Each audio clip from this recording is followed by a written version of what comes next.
네, 오늘 우리가 함께 읽은 복음서의 말씀은 산상수훈이죠. 산에서 예수님께서 말씀을 하시고 가르쳐 주신 교훈입니다. 그 산상수훈 중에서도 거의 백미에 해당되는 팔복의 한 구절입니다. 팔복은 유사 이래 이 땅에서 행해진 어떤 모든 설교들 가운데서 가장 위대하고 또 가장 아름다운 설교가 아닐까 생각되는 부분입니다. 가장 단순하고요. 가장 소박한 문장이 반복되는데 그 안에 아주 놀라운 깊은 진리가 담겨져 있어요. 우리가 읽은 한글 번역으로는 어떠어떠한 자는 복이 있나니 라고 하면서 이 복이 있나니 라고 하는 뒤에 서술어 이것이 이제 반복되고 있죠. 하지만 원어 성경에서는 사실은 맨 앞에 시작하는 단어가 동일하게 반복되고 있습니다. 8구절, 팔복이니까 그 8구절 모두가 마카리오이라는 단어로 시작합니다. 마카리오이, 마카리오이, 마카리오이. 이 마카리오이가 우리나라 말로 하면 복이 있도다. 그러니까 뭐뭐 하는 자는으로 시작하지 않고요. 복이 있도다 라고 먼저 시작하고 선언하고 있다는 거예요. 예수님이 이 당시에 마카리오이 라고 시작하면서 선언하시는 이 말씀들을 당시 회중들이 여러분 들었을 때는요, 이게 굉장히 색다른 경험이었을 거예요. 왜냐하면 당시 청중들이 유대교 회당에 가서 들었던 말씀들은 대체적으로 다 그들이 가지고 있었던 율법의 여러 가지 왜곡된 그런 시선들도 있었고, 그래서 대체로 이렇게 하면 안 된다, 이렇게 하지 말아라 라고 하는 제한과 금기의 이야기들을 더 많이 들었을 거란 말이죠. 그런데 예수님은 지금 그들에게 뭐라고 얘기하고 있는 거예요? 이렇게 하면 안 된다가 아니라 마카리오이, 복이 있도다 라고 하는 말로 시작하고 선언하고 계시는 거죠. 예수님의 이 선언은 그래서 지금까지의 율법의 시대와는 다른 시대를 내가 지금 선언하는 것이다. 다른 시대의 지평을 열고 있는 것이다. 라고 하는 억압과 속박의 율법이 아니라 복을 선언하고 해방을 선언하고 자유를 선언하는 그러한 말씀의 명백한 의도가, 그런 예수님의 의지가 담겨진 말씀이라고 얘기할 수 있어요. 마카리오이라고 하는 것의 복이라고 할 때 복은 무엇일까? 우리는 복이라고 지금 번역을 했지만 카톨릭 성경에서는 이것을 이렇게 번역했습니다. 행복하여라, 슬퍼하는 사람들. 이렇게요. 행복하여라. 그런데 단순히 이때 행복이라고 하는 것이 심리적으로 행복하고 또는 뭐 현실적으로 행복하고 물질적으로 행복하고 그런 행복의 상태를 얘기하는 것은 아닙니다. 여기서 말하는 복, 행복이라고 하는 것은 외부에 나타나는 현상만으로는 절대로 가늠할 수 없는 지고의 행복이에요. 지고. 가장 높은 수준의 행복, 가장 높은 가치의 행복을 이야기합니다. 더할 수 없이 높은 행복, 진정으로 참된 행복을 얘기하고 있는 거죠. 인간이 누릴 수 있는 가장 높은 가치의 행복을 지금 예수님이 8가지로 선언하고 계시는 거예요. 오늘 복음서 말씀이 그 중에서 슬픔에 관해서 얘기하고 있어요. 슬퍼하는 사람은 복이 있다. 하나님이 그들을 위로하실 것이다. 지금의 우리 성경은 지금 3번역이고요. 개역개정 번역으로 하면은 어떤 자는 복이 있다고 나왔냐면 애통하는 자는 복이 있나니 그들이 위로를 받을 것이니요. 이렇게 나와 있어요. 여기에 그 슬퍼하는, 애통하는 이것에 해당하는 헬라어는 속으로 도저히 사귈 수 없고 참을 수 없고 스스로를 주체할 수 없는 그 정도의 그 극심한 슬픔을 이야기해요. 도저히 나 혼자로는 감당할 수 없는 극심한 슬픔. 그러면 여러분 여기서 말하는 슬픔이 감정적으로 모든 극심한 슬픔을 다 이야기하는 것일까? 라는 질문을 해볼 필요가 있을 것 같아요. 불의한 권력자가 있습니다. 불의한 권력자가 자신의 기득권을 어느 날 빼앗기고 그동안 해왔던 것들을 모두 놓고 그 자리에서 물러나야 할 때가 있어요. 그도 여러분 극심히 슬플 것입니다. 굉장히 여러 가지 모욕을 주었고 억압하는 사람들을 향해 수모를 주었던 그러한 권력자가 자신의 특권을 모두 이제 놓아버려야 할 때 그도 매우 슬플 거란 얘기예요. 모략과 술수로 더 많은 것을 탐했고 더 많은 것을 소유하려고 했던 자가 재산 얼마를 자기가 탕진하게 되었을 때에 그도 깊이 슬플 것입니다. 그런 억압과 착취로 불이하게 얻었던 그 무엇들을 상실하게 되었을 때에도 그들 나름 슬프다는 거예요. 그러나 마태복음에서 얘기하는 이때의 이 슬픔, 복이 되는 슬픔, 진정한 행복이 되는 이 슬픔은 그런 슬픔이 아니라는 거죠. 어떤 슬픔일까요? 바로 오늘 출애굽기에 모세의 삶을 통해서 마태복음의 이 슬픔 안으로 함께 들어가 보고자 합니다. 여러분, 모세가 우리가 알다시피 어디에서 태어났냐면 이집트에서 태어났어요. 근데 그 당시 이집트는 어떤 상황이었냐면 이집트에 있는 모세와 같이 태어난 남자 아기들을 전부 어떻게 해라? 죽여라. 나일강에 던져버려라. 라고 하는 바로의 명령이 떨어진 그런 굉장히 엄혹한 시절이었어요. 히브리인들의 숫자가 너무 많이 늘어나니까 이집트의 바로가 그런 정책을 폈던 거죠. 그러니까 사실 모세는요, 태어나면서부터 시련의 절정, 죽음이라고 하는 시련의 절정을 맛본 사람이었어요. 그러니까 죽을 수밖에 없었던 그런 운명의 시대에 모세가 태어난 거죠. 그런데 이제 모세가 살아날 수 있었던 것은 모세의 어머니 요게벳과 모세의 누이였던 미리암이 기지를 발휘해서 바로의 딸 공주가 목욕하고 있는 그 나일 강가에 아기 바구니 모세가 아기였을 때 바구니를 놓는 것을 통해서 모세를 살리도록 했습니다. 그래서 그 이집트의 바로의 딸이 아이를 입양했고 그래서 모세는 이제 이집트의 왕족의 아기가 된 채로 살아가게 돼요. 자기를 죽이려고 했던 그 이집트의 울타리에서 모세가 살아가기 시작한 거예요. 억압자의 그 품 안에서 하나님은 누구를 길러내고 계세요? 해방자를 길러내고 계시는 굉장히 오묘한 섭리가 출애굽기를 지금 시작하게 하고 있습니다. 모세는 그래서 그렇게 몇 년 동안 이집트의 왕궁에서 살았냐면 40년 동안 살았어요. 그러던 어느 날 하면서 오늘 본문의 이야기가 시작이 됩니다. 왕궁 바깥으로 이제 나가 보았는데 히브리인들이 어떻게 하고 있는 걸 봤냐면 고되게 노동하고 매맞고 처참하게 모욕받고 있는 순간들을 이 모세가 목도하게 되었습니다. 그러니까 이제 어떻게 했어요? 모세가 이 이집트 사람을 죽여버렸어요. 그리고 모래 속에 파묻어 버렸어요. 여러분, 모세가 왕궁에서 잘 살다가 한번 나왔는데 이제 뭐가 됐어요? 살인자가 됐어요. 이게 도대체 무슨 일일까요?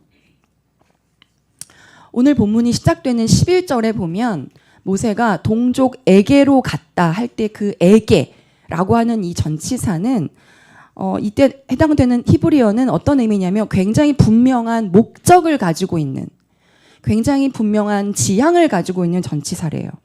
그러니까 모세가 그냥 오늘 산책해 나가볼까? 그냥 오늘 우연히 나가볼까? 이게 아니라 굉장히 분명한 목적을 가지고 왕궁을 나갔어요. 누구를 보려고? 자기의 동족 히브리 사람들이 어떻게 사는지를 보려고 나간 거예요. 분명한 목적을 가지고 나갔다는 거죠.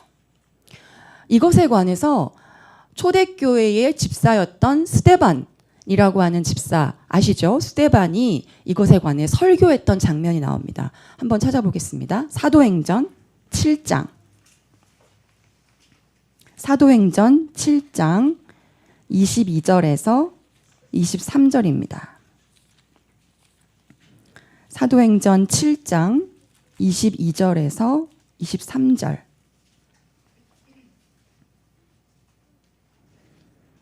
네, 함께 읽겠습니다. 시작.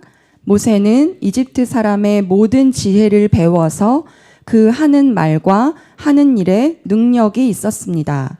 모세가 40살이 되었을 때에 그의 마음에 자기 동족인 이스라엘 사람의 사정을 살펴볼 생각이 났습니다.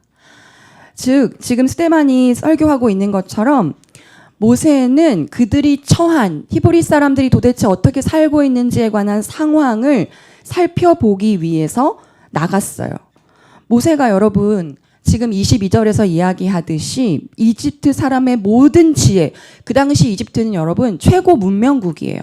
제국으로서. 그런데 거기 중에서도 왕궁에서 40년을 살았다는 건 이집트의 모든 지혜, 그 당시에 뭐 수학, 어학, 기하학, 역사, 의학이라고 하는 여러 가지 학식과 무예, 무술 이런 것도 배웠고 그들의 생활 양식, 이런 관습 이런 것들을 다 배운 그런 능력을 갖춘, 그래서 내가 40살 정도가 되면 이런 능력을 갖추고 이제 히브리 사람들을 어떻게 내가 좀 도와줄 수 있지 않을까? 도와줄 수 있는 역량이 된 나이가 이쯤 되었지 않았을까? 라는 생각으로 모세는 자신이 40살이 되었을 때에 그 의도를 가지고 히브리 사람들을 돌아보러 왕궁 바깥으로 나갔다는 거예요. 왜 그래요, 여러분? 모세가 이집트 사람으로 40년을 살았는데 왜 이 분명한 의도를 가지고 있었을까요? 모세는 자기의 몸에 히브리 사람의 피가 흐르고 있다는 것을 아주 한 번도 잊은 적이 없어요. 왜냐하면 여러분 모세가 바로의 딸에게 입양을 되었을 때 바로의 딸에게 바로 양육된 게 아니라 젖을 먹일 유모를 찾았을 때 바로 그 모세의 누나였던 미리암이 유모 제가 소개해 드릴까요? 하면서 소개해 준 유모가 누구였어요? 모세의 친엄마예요. 요게벳이에요. 그러니까 누구의 젖을 먹고 자랐어요, 모세는? 엄마 요게벳의 젖을 먹고 자랐어요. 그때 젖을 먹였다라는 것은 그냥 수유했다는 게 아니라 그 당시에 생활 양식, 가치관, 여러 가지의 뭐 가정 교육 이런 여러 가지의 양육, 교육을 함께 했다라는 것을 의미합니다. 그러니 여러분 모세가 야훼 하나님이라고 하는 신앙을 가지고 있고 또 그 다음에 40년 동안 이집트 왕궁에서 살았지만 히브리 사람이라고 하는 정체성을 자기가 스스로 놓지 않을 수 있었던 것은 엄마 요게벳을 통한 히브리식 교육의 덕택이었던 거죠. 그랬는데 이집트 사람에게 그렇게 모욕받고 매맞고 있는 동족을 보니 가슴에 불이 타올라서 어찌할 줄 모르고 그 사람을 살해하고 모래로 덮어버리고 사건을 어떻게 하기로 한 거예요? 은폐하기로 한 거예요. 자, 그런데 중요한 건 그 다음날 더 예상치 못한 시련들이 벌어졌어요. 모세가 다시 왕궁 바깥으로 그 다음날 나갔거든요. 그랬더니 히브리 사람들끼리 싸우고 있는 걸 보았어요. 그래서 중재하면서 왜 동족끼리 싸우냐, 왜 동족을 당신이 때리냐 이렇게 얘기했더니 그 사람이 뭐라고 얘기해요? 대들면서 누가 당신을 우리 지도자로 삼았냐? 네가 우리 재판관이냐? 너 어제는 이집트 사람 죽이더니 이제 날 죽이려고 하냐? 이렇게 얘기하는 거예요. 여러분 모세는 두 가지 충격을 받았습니다. 첫 번째 충격은 뭐예요? 이 일이 탈로 났다. 은폐하려고 했으나 이것은 실패했다. 모두가 알고 있구나. 두 번째 충격은 뭐였을까요? 이집트 사람도 아닌 히브리 사람들이 어떻게 나한테, 내가 지금 누구를 위해서 이집트 사람을 죽였어요? 히브리 사람을 위해서 이집트 사람을 죽였는데, 죽이기까지 했는데 어떻게 히브리 사람이 나한테 이럴 수가 있는가? 라고 하는 본인 스스로는 같은 편이라고 생각했던 그 같은 편에게 비수를 맞은 거죠.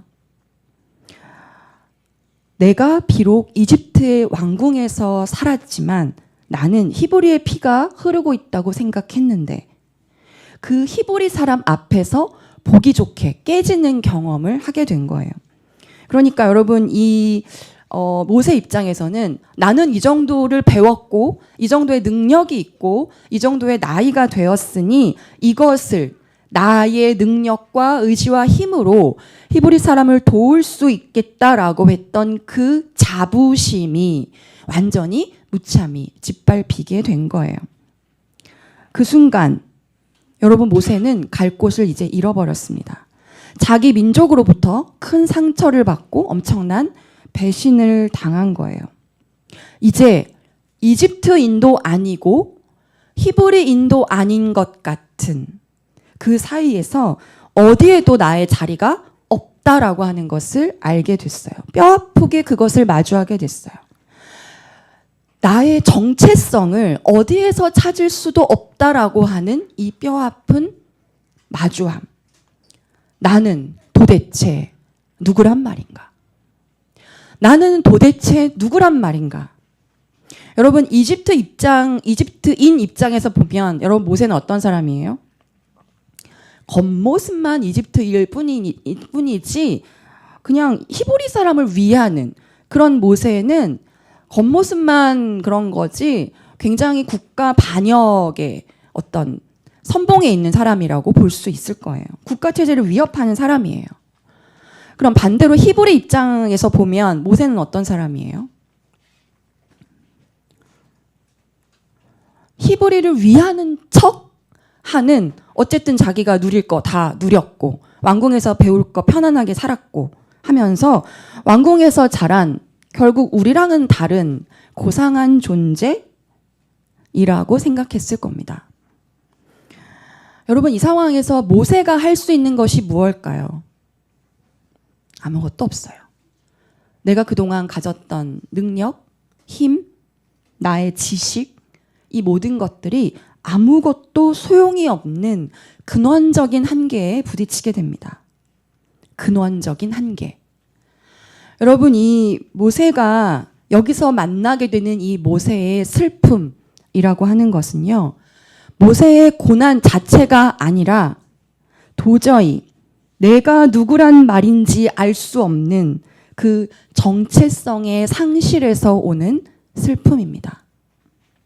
내가 서 있는 땅이 그냥 사라져버리는 고난 자체가 슬픈 것이 아니라 내가 누구인지 모르겠는 정체성의 상실이 그에게 큰 근원적 슬픔이 되었습니다. 이전의 나로는 도저히 당해낼 수 없는 상태. 이전의 내가 도저히 소용이 없는 상태. 이전의 방식으로는 살아갈 수 없는 상태예요. 여러분, 정체성이 분명하다면 고난이 찾아올 때 힘겹지만 그래도 그 고난을 통과해낼 수 있는 힘이 있습니다. 그게 있게 마련이에요. 무엇이 분명하다면? 정체성이 분명하다면. 그런데 진정한 고난은 정체성의 부재입니다. 내가 누구인지 모르는 고난만큼 슬픈 것이 없는 거예요. 한번 따라해 볼까요? 내가 누구인지 모르는 고난만큼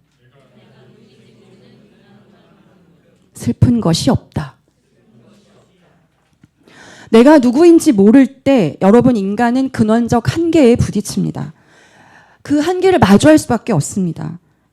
여러분 모세는 이제 그 정체성의 부재, 자신의 그 근원적 한계, 그 근원적 슬픔을 마주하면서 이제 그 슬픔을 안고 바로의 서슬퍼런 권력을 피해 아무도 없고 사람이 잘 살지 않는다고 하는 미디안 광야로 도망쳐야 했습니다. 하루아침에 왕자였다가 도망자의 신세가 되었어요. 힘과 부를 가진 권력자였다가 하루아침에 빈털터리의 약자가 되었어요. 풍요로운 왕궁의 삶을 살았다가 하루아침에 거친 광야의 삶으로 바뀌어버렸습니다. 그렇게 며칠을 도망쳐서 광야의 우물가에 모세가 도착을 하죠. 이럴 때 여성의 목동들이 와서 양떼에게 물을 먹이려고 하는 걸 보게 됩니다. 모세가 이것을 보았을 때 그 딸들은 사실 미디안 그 땅의 미디안 족속의 제사장의 딸들이었어요. 여자 혼자가 사막을 돌아다니면서 광야에서 물을 기르는 건 굉장히 위험하니까 함께 우르르 왔었는데 당시 물이 귀한 광야에서는 물 다툼이 빈번하게 일어났죠. 그래서 여성들이 온 것을 보고 남성 목동들이 그들을 막 내쫓으면서 행패를 부렸습니다. 이때 모세가 이것을 또 목격하고 벌떡 일어나서 그들을 물리쳤습니다. 무술을 했던 것 같아요. 그래서 그들을 물리치고 그 여성 목동들을 구해주고 그 양떼들에게도 물을 먹였어요. 이 고마운 소식을 들은 이 여성 딸들의 이 아버지가 왜 혼자 왔냐, 그분을 데려와야 된다라고 해서 그 모세가 그 집에 가게 됩니다. 그리고 그 집이 결국 모세의 결혼이 이루어지는 집이 되고 그 제사장은 모세의 장인이 되었죠. 모세가 그 장인 이드로, 이 본문에서는 르우엘이라는 이름으로 등장하는 그 르우엘의 딸 십보라와 결혼을 하게 되고요. 그렇게 이집트 왕자로서 40년을 살았던 모세가 이제 미디안 광야에서 또 40년이라는 시간을 이렇게 살게 됩니다. 여러분, 사실 모세가 아까 히브리 사람을 도와주려고 이집트 사람을 어떻게 했어요? 죽였잖아요. 여러분, 이렇게 죽였던 방식은 사실 이집트의 방식이에요? 히브리의 방식이에요? 이집트의 방식이에요. 힘과 무력으로 무언가를 해결하려고 하는 건 이집트의 방식이에요. 그 사람, 이 모세는 그 사람을 돕겠다고, 히브리 사람을 돕겠다고 하면서 누구의 방식으로 도왔어요? 이집트의 방식으로, 힘과 무력과 제압의 방식으로 히브리를 도왔어요. 그의 몸에 무엇이 배어 있던 거예요? 이집트의 삶의 방식이 모세에게 배어 있었던 겁니다. 그게 무의식적으로 드러난 사건인 거죠. 여러분, 그래서 이 40년이라는 미디아 광야에서의 모세에게 이 생활은 그동안 그렇게 모세에게 배어 있었던 이집트의 방식의 모든 것을 어떻게 해요? 이제 하나씩 놓아버리는 시간이 되었습니다. 히브리의 피가 흐르는 나이지만 나도 모르게 이집트의 사고, 이집트의 어떤 방식, 이집트의 행위, 이집트의 문화와 정서 이런 것들이 있었을 텐데 그것을 내려놓고 진정으로 히브리인이 되는 시간을 가지게 되었어요. 여러분, 그러나 이 과정이 매우 어려웠고 고통스럽고 쉽지 않았을 거예요. 자기를 거절하고 자기를 모욕했던 그 동족 히브리인들에 대해서 원망하는 마음, 분한 마음도 있었을 것이고 자기가 그렇다고 해서 죽였던 이집트인에 대한 죄책감도 없지 않았을 겁니다. 그리고 내가 그동안 40년 동안 배웠던 이 모든 것이 한순간에 무용지물이 된 것 같은 그 허망함도 있었을 거고요.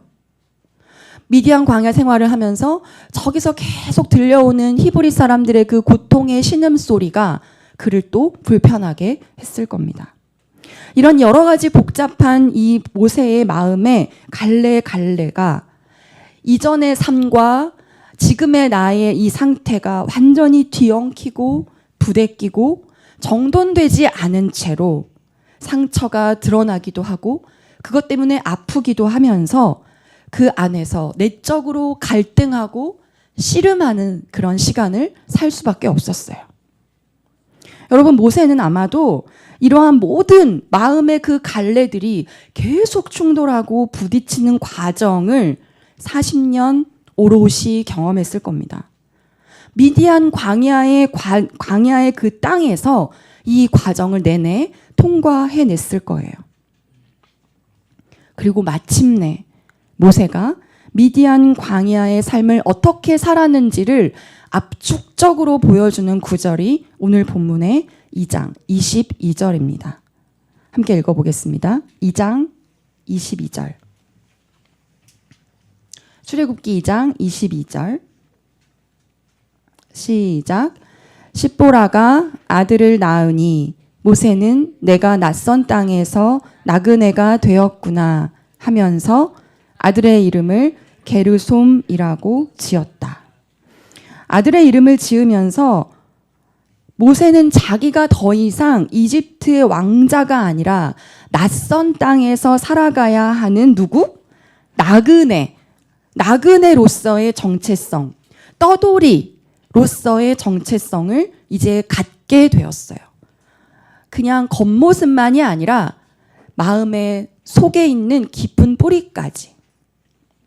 여러분, 이 모세는 내적 과정과 이 씨름을 다 지나오면서 비로소 내가 놓아버려야 할 것이 무엇인지를 하나씩 깨달아가고 알아차리면서 그렇게 하나씩 비워갈 수 있었을 겁니다. 그러면서 그렇게 조금씩 나그네가 되어가고 조금씩 떠돌이가 되어가고 조금씩 진정한 히브리인이 되었을 거예요.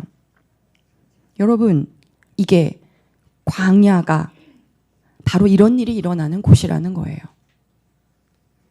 정체성의 상실이라고 하는 근원적인 슬픔을 마주하고 그리고 새로운 정체성이 탄생하는 곳, 그곳이 광야입니다.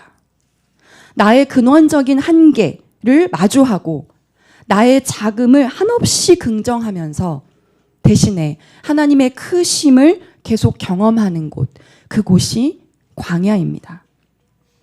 마태복음은 바로 이것이 복이다. 바로 이것이 마카리오이라고 선언하고 있어요. 근원적 슬픔의 모세에게 임한 하나님의 위로는 바로 이런 것이라는 거예요. 윤동주라는 시인 아시죠? 예, 이 시인이 하루에도 거의 중학교 때부터 시를 썼으니까 하루에도 2편씩 시를 쓰고 한 달에 1~2편은 꼬박꼬박 시를 썼던 그런 사람인데, 그러던 그가 1939년 9월 그 이후로 그 다음 해 12월이 될 때까지 1년이 넘는 시간 동안 시를 쓰지 않아요. 시가 없어요. 그래서 그 윤동주의 시를 연대기로 묶어낸 책이 있는데 그 기간에는 시가 하나도 없습니다. 절필한 거예요. 왜 그랬을까? 1939년 11월 10일 날 일본은 창씨 개명을 선포합니다.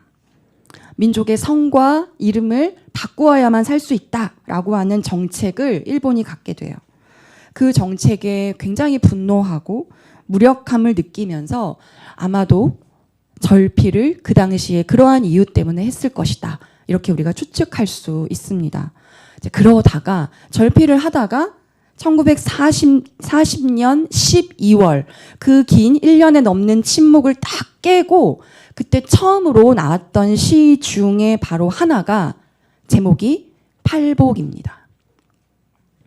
윤동주 시인의 그 팔복이라는 시, 팔복이라는 그 시의 부제는 오늘 본문이에요. 부제가 마태복음 5장 3절에서 12절까지라고 되어 있어요. 부제가.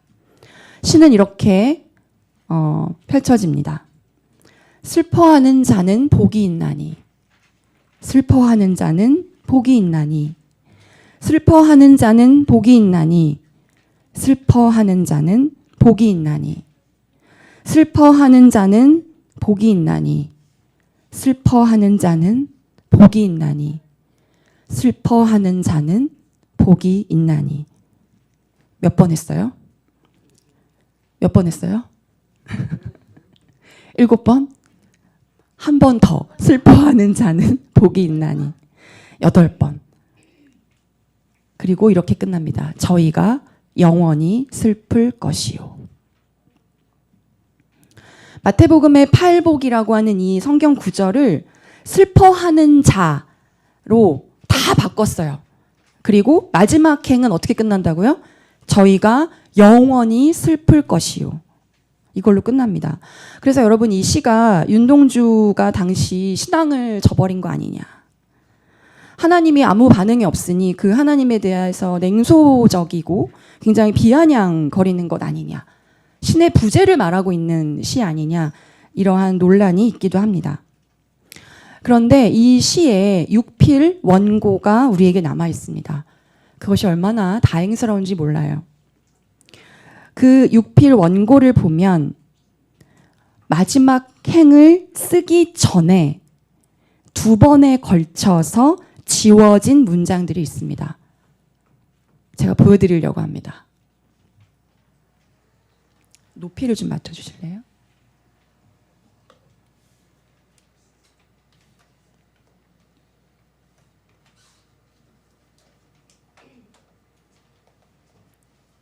아니, 네?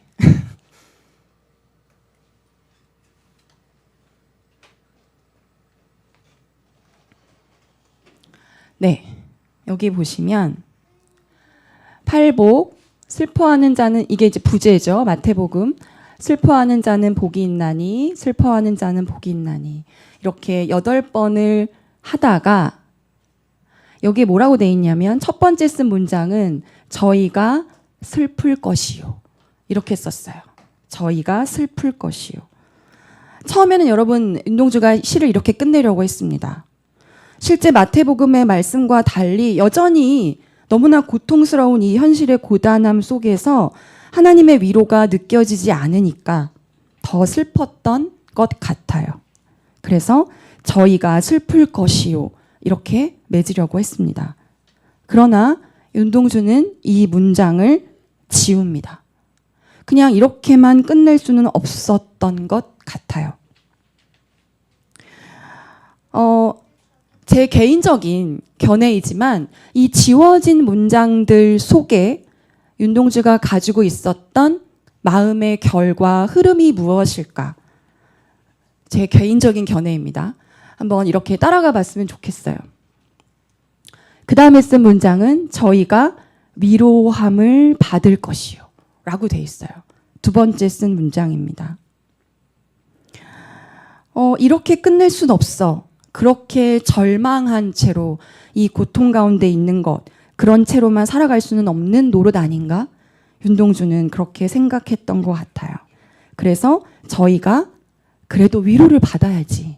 위로를 받을 것이요 라는 문장을 적습니다. 실제 마태복음에서 원래 이야기했던 것처럼 하나님이 주시는 그 위로라고 하는 것이 우리에게도 임하고 당도하기를 그렇게 요청하고 기도하고 싶었을 수 있습니다.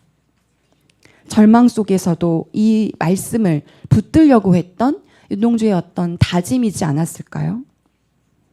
그러나 윤동주는 이 문장도 결국에 또 지웁니다.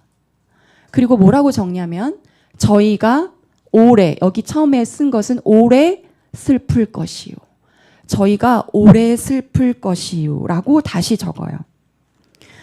여러분 윤동주가 오래 슬플 거라고 다시 바꾼 것, 그가 다시 절망했기 때문일까요? 이 슬픔이 끝나지 않을 거라는, 그 하나님이 돌보시지 않을 거라는 그 하나님에 대한 완전한 거절감 때문이었을까요? 아니요. 저는 이 부분에서 시인이 다시 팔복을 생각했다고 생각합니다. 슬퍼하는 자는 복이 있나니, 복이 될 수 있는 슬픔에 대해서 시인은 다시 생각했던 것 같아요. 복이 되는 슬픔이란 과연 무엇인가? 여러분 윤동주가 어떤 사람이었죠? 이 사람은 인간으로서의 존엄, 인간으로서의 품위 이런 것들을 지켜내면서 식민지 시대를 살아가고자 했던 사람이었어요. 창씨개명 이런 것들의 강력한 압박이 현실적으로 자신을 고단하고 힘들게 할지라도 그것에 쉽게 그렇게 타협하고 싶지 않았던 사람이었습니다.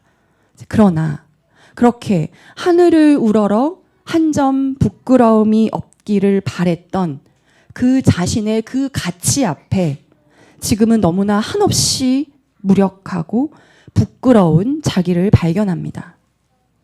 윤동주는 여러분 그래서 슬펐습니다. 그래서 잎새에 있는 바람에도 괴로워했습니다. 이 슬픔은 오래 갈 것이다. 그렇게 짧게 끝낼 수 있는 슬픔이 아니다. 그렇게 짧게 끝낼 수 없을 뿐더러 그래서도 안 되는 슬픔이다. 그에게는 그래서 슬퍼해야만 하는 슬픔이었습니다. 온전히 슬퍼해야 할 것을 슬퍼하는 것이었습니다. 여러분, 슬퍼해야 할 것을 슬퍼한다는 것이 무슨 의미예요? 자기의 힘과 의지와 노력과 애씀 이런 것으로는 더 어찌할 수 없는 어떤 명백한 벽에 부딪혔을 때 그 근원적인 존재의 한계를 마주한 자의 슬픔이에요. 나는 아마 이런 존재일 거야. 나는 이 정도는 되는 것 같아. 그러나 신 앞에 그런 나는 없더라. 그렇게 괜찮은 나는 없더라. 그렇게 내가 가지고 있는 것들로 뭘 할 수 있는 나는 없더라. 그렇다면 나는 누구란 말인가? 윤동주는 바로 이 물음, 자신의 그 근원적인 부끄러움 속에서 한없이 가난해진 마음으로 노래하고 있는 것입니다. 슬퍼하는 자는 복이 있나니. 이 말은 뭐예요? 나의 부끄러움 속에 하나님이 계십니다. 슬퍼하는 자는 복이 있나니 나의 연약함 속에 하나님이 계십니다. 슬퍼하는 자는 복이 있나니 내 인간적 한계의 그 끝, 그곳이 하나님이 계시는 자리입니다.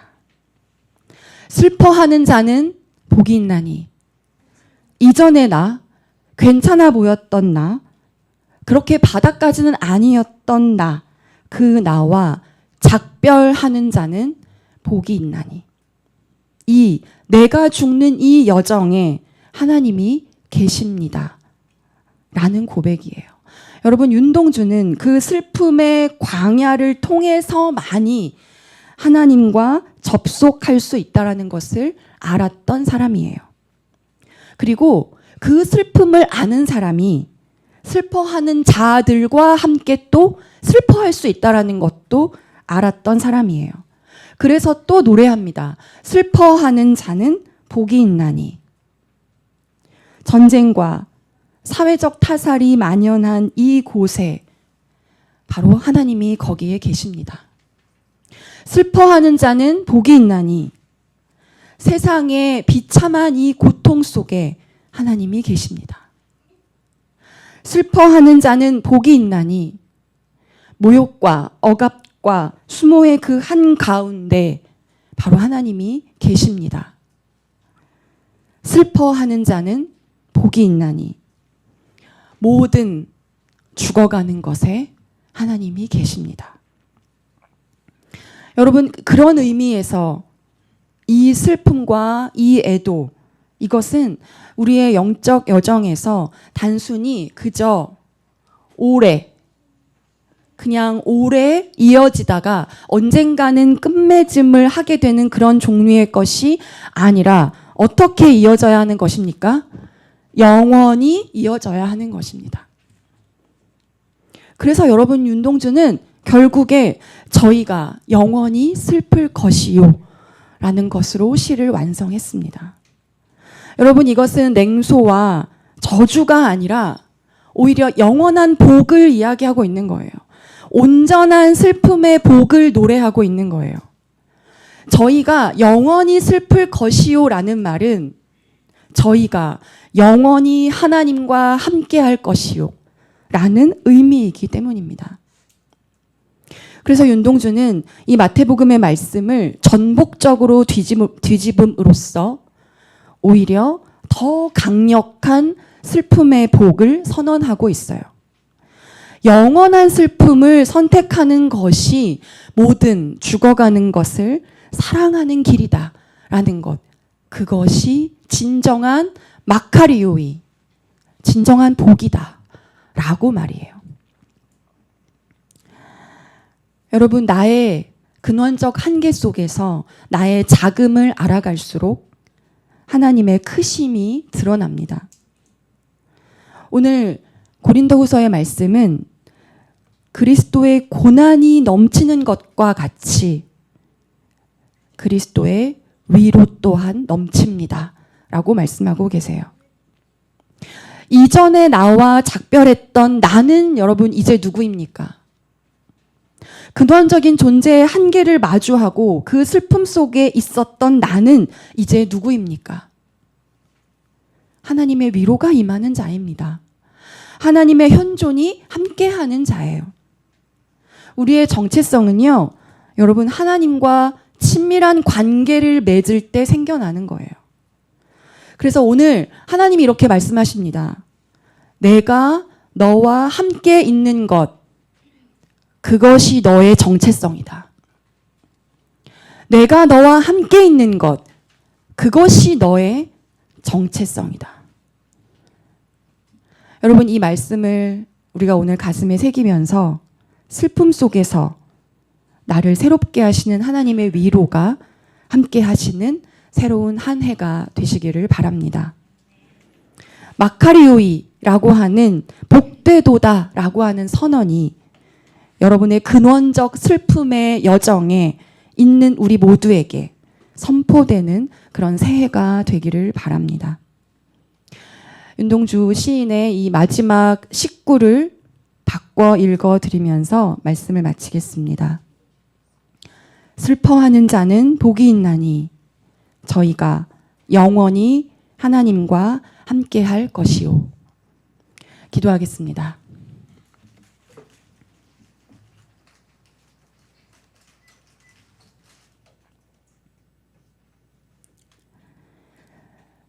슬퍼하는 자에게 복을 주시는 하나님, 더 이상 어찌할 수 없는 한계와 연약함 속에서 마주한 이 슬픔이 당신의 위로와 당신의 구원이 임하는 자리임을 알게 하여 주시옵소서.